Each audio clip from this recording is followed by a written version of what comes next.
আসসালামু আলাইকুম, আশা করি সবাই ভালো আছেন। সৌদি আরবের মসজিদের বাইরে নামাজের পরে আপনাদের সবাই শুক্রবার দিন জুমার দিন নামাজ পড়ে সবাই বের হয়েছে এবং এখানে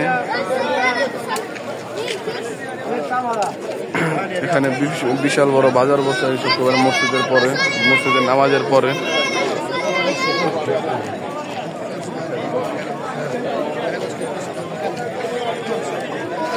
দেখতেই পাচ্ছেন এখানে বিভিন্ন দেশের রাজনৈতিক বিভিন্ন দেশের মানুষ আছে। এখানে আপনার অন্যান্য দিন কোনো মানুষ থাকে না, আজকে শুক্রবার নামাজের পরে এত মানুষ হয়। সবার হাতে বাজার।